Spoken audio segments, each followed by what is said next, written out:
Salve, torcedor vascaíno! Bom dia! Tudo certo? Tudo tranquilo? A gente fala todo momento que esse Vasco. Agora, dá saudades, né? 10 dias aí entre uma rodada e outra. E hoje vou propor um debate diferente. Hoje não vou usar aqui a minha prancheta, não vou falar nada de campo e bola. Vou tentar falar aí sobre essa janela do Vasco. Quais são os jogadores que o Vasco precisa? Que tipo de jogador? E por que o Vasco precisa investir para sair desse momento delicado que ele se encontra? Falar bastante aí sobre o Lianco, esse jogador, esse zagueiro que parece que está bem próximo do Vasco. Mas antes da guitarrinha, vou pedir para você, deixe seu like, compartilhe esse vídeo aqui nas suas redes sociais. Não custa nada, nos seus grupos do WhatsApp. Todo mundo que acompanha o nosso trabalho aqui tem algum grupo do WhatsApp de vascaíno. Coloque esse vídeo lá para fortalecer o nosso trabalho aqui. Depois da guitarrinha eu volto, falando sobre esse tipo de jogador. Graças a Deus o Vasco está especulando jogador que eu não preciso correr no Google para saber quem é o cara. Qualidade comprovada é o que o Vasco precisa. Se liga aí.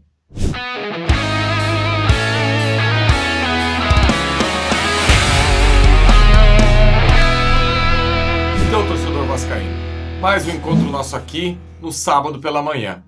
Um encontro diferente, porque geralmente a gente se encontra por aqui para falar de um pós-jogo, quando o Vasco joga no meio da semana, ou para falar de um pré-jogo, quando o Vasco joga no sábado à tarde, ou então no domingo. Ou até mesmo na segunda-feira a gente fala alguma coisinha aqui. Só que, com a questão da data FIFA, o Vasco vai ficar um período aí de 10 dias sem jogos. Então, torcedor, a minha resenha por aqui hoje não vai ser nada tático, não vou pegar a minha prancheta para tentar demonstrar alguma coisa. E olha que eu estive presente no último jogo contra o Internacional no Beira-Rio, domingo passado, e até teria algumas coisas para falar aqui para vocês, mas eu acho que o momento pede uma reflexão, pede algo diferente. Então eu quero trazer para vocês aí o tema desses jogadores que o Vasco está tentando para trazer. Não são especulações. Eu trouxe aí 3 hoje na capa, o Lianco, o Lanzini e também o Cuéllar. O Cuéllar já é um sonho antigo do diretor executivo de futebol do Vasco, o Paulo Brax. Inclusive, quando ele participou da entrevista com a gente aqui no canal, foi o jogador que ele mais demonstrou assim estar empolgado naquela época de poder trazer para o Vasco. E quem sabe ainda pode acontecer essa transação. Agora, o que está mais próximo de vir para o Vasco parece ser o Lianco.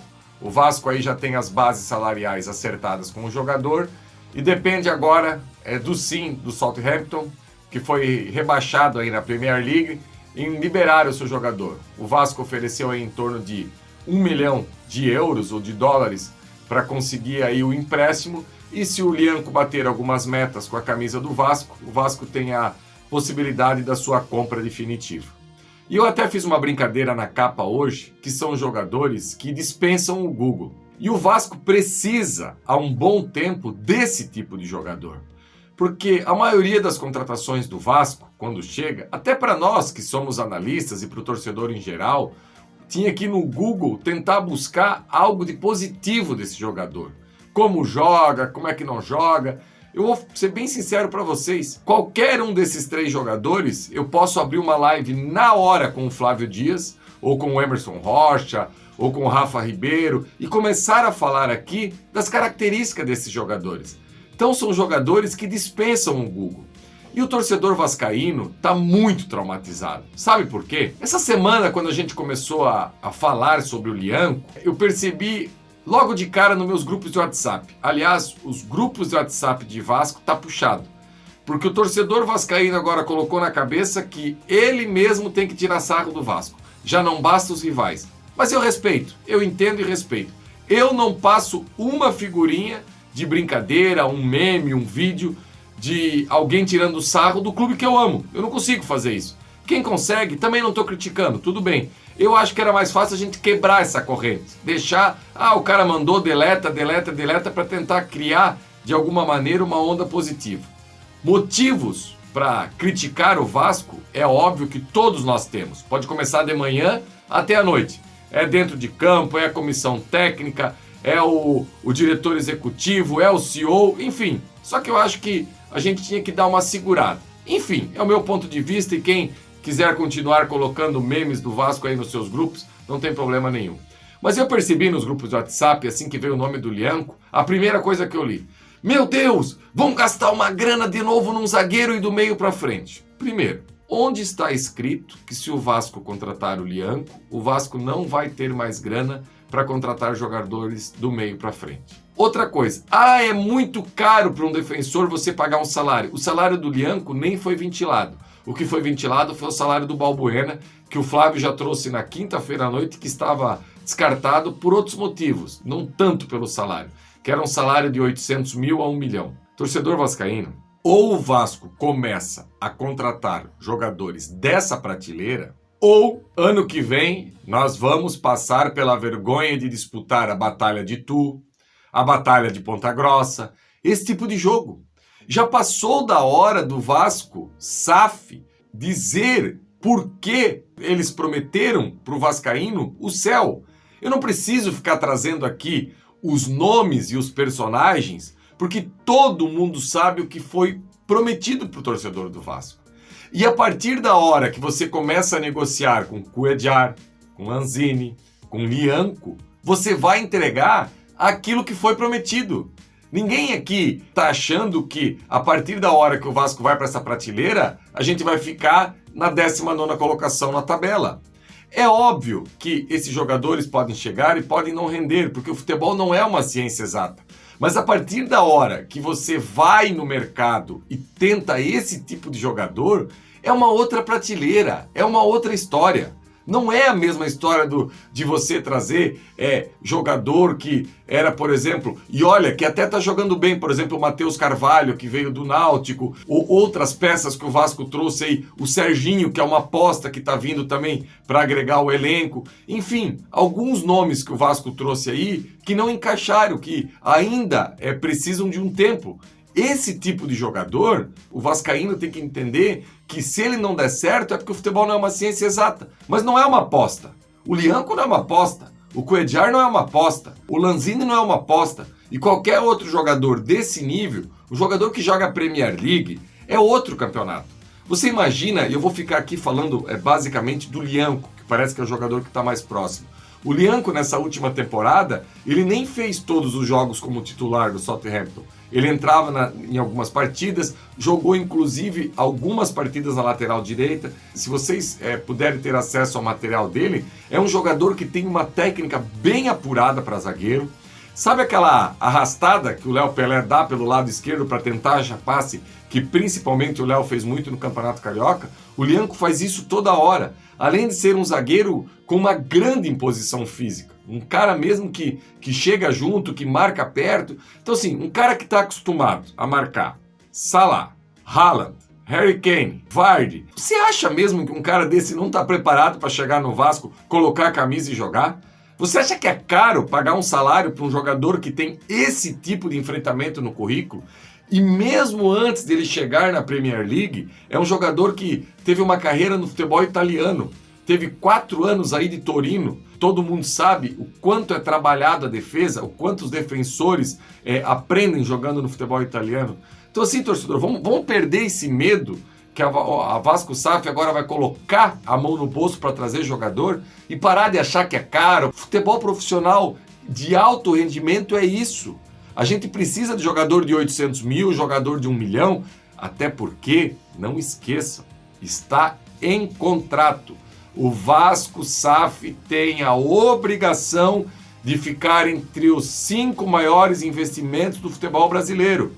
E se a gente continuar com apostas, não vai ser cumprido o contrato. Então precisa buscar esse tipo de jogador. E eu espero que não venham só 3, que venham meia dúzia.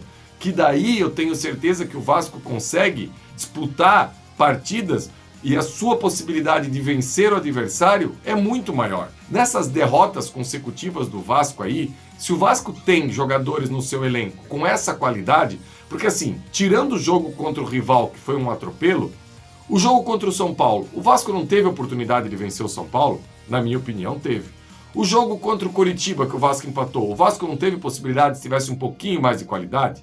O jogo contra o Fortaleza, que estava 0-0 até os 40 minutos do segundo tempo. E agora, nesse último final de semana, o jogo contra o Internacional, o Vasco perdeu de 2-1. Qual foi a grande defesa do Léo Jardim no jogo? Foi a defesa que no lance saiu o gol. No mais, o Internacional não conseguiu construir quase nada. E o Vasco colocou 2 bolas na trave, o Piton perdeu aquela oportunidade incrível. Enfim, eu vejo que com um pouco mais de qualidade, o Vasco consegue a vitória, a tão sonhada vitória para sair desse marasmo. Então, torcedor, essa é a vibe que eu acho que a gente tem que entender. Que a partir da hora que chegarem esses jogadores, e o Barbieri, principalmente, que o Barbieri consiga encaixar um modelo de jogo para esses jogadores. E olha, eu vejo que o Barbieri hoje, o seu trabalho, ele está tentando. Ele já modificou, ele já fez de tudo, e é uma pena, porque eu acho que até o trabalho está na estaca zero. Porque aquele modelo consolidado que a gente tinha no estadual, que a gente conseguiu fazer bons jogos, já foi por água abaixo.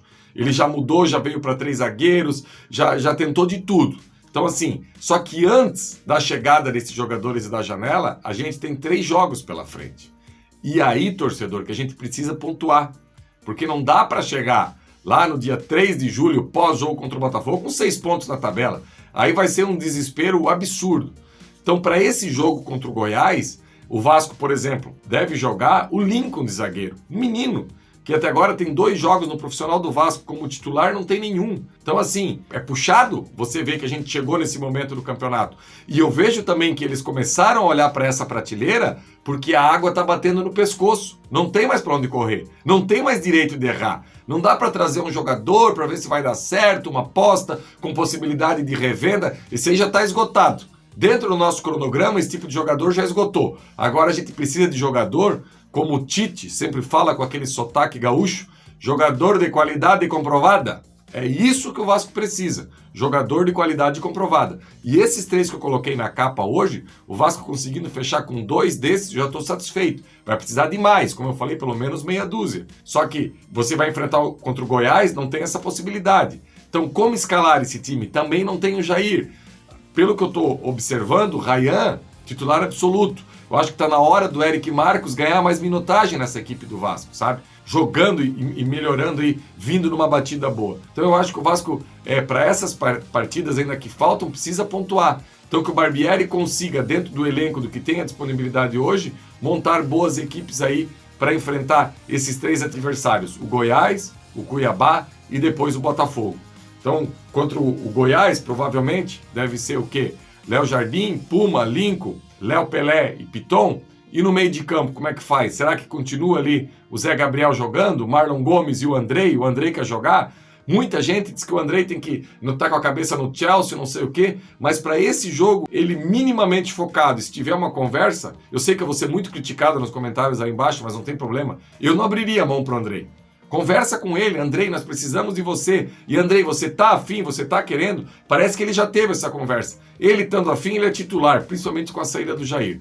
E lá na frente, quem sabe, Ryan, voltar o Pedro Raul para jogar ao lado do Ryan e do outro lado aí o Peck, o Alex Teixeira tá abaixo. Enfim, aí vem a semana de treinamento e vê qual é o melhor Vasco para entrar contra o Goiás. Beleza, galera? Mais uma vez eu pedi para você aqui, deixe seu like, compartilhe esse vídeo aqui nas suas redes sociais e vamos criar essa vibe positiva na mente do torcedor vascaíno, que não tenham medo. O Vasco precisa de jogador grande, independente de salário, de quanto vai gastar. Porque senão a gente já sabe que esse tanto de campeonato que tem pela frente ainda vai ser muito, muito difícil para o Vasco sair dessa situação que ele está. Com esses jogadores eu acredito, e acredito muito. Abraço, galera, e semana que vem a gente volta aqui. Aí sim, com a prancheta na mão aqui, porque daí é pós-jogo contra o Goiás e pré-jogo contra o Cuiabá. Se Deus quiser, com 3 pontos na tabela e já projetando o jogo contra o Cuiabá em São Januário.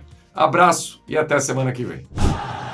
Levantamento para Roberto Dinamite, sozinho, atenção, vai enfiar, gol!